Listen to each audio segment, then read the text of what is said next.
પ્રધાનમંત્રી નરેન્દ્ર મોદી આજે ગુજરાતના પ્રવાસે છે। પીએમ મોદી આજે ગુજરાતને સૌથી મોટી ભેટ આપવા જઈ રહ્યા છે। સુરતમાં ડાયમંડ બુર્સનું પીએમ મોદીના હસ્તે લોકાર્પણ થવાનું છે।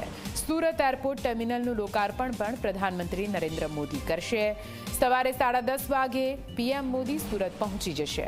સુરત પહોંચ્યા બાદ એરપોર્ટથી પીએમ મોદીના ખાસ રોડ શોનું આયોજન કરવામાં આવ્યું છે, જ્યાંથી તેઓ ડાયમંડ બુર્સ પહોંચશે અને તે બાદ ડાયમંડ બુર્સનું લોકાર્પણ તેમના હસ્તે થશે।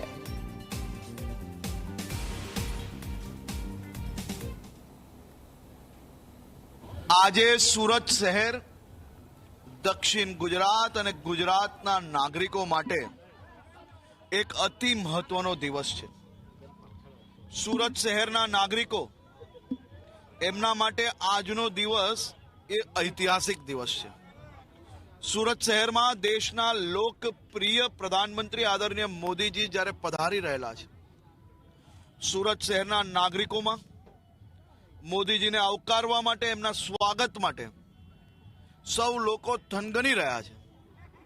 હજારોની સંખ્યામાં લોકો આજે રોડ પર આદરણીય મોદીજીને આવકારશે।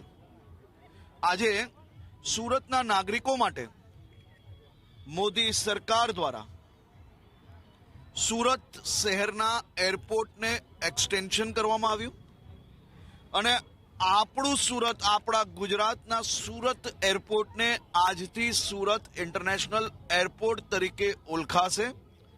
તેનું લોકાર્પણ કરવામાં આવશે।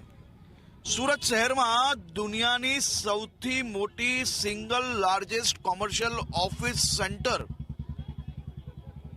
અમેરિકાના પેન્ટાગોનથી બી મોટું એવું સુરત ડાયમંડ બુર્સ, જ્યાં એક સાથે 67,000થી વધારે લોકો દરરોજ કામ કરી શકશે, વેપાર કરી શકશે અને સુરત ડાયમંડ બુર્સ એ દુનિયાનું ડાયમંડ હબ બનવા જ્યારે જઈ રહ્યું છે।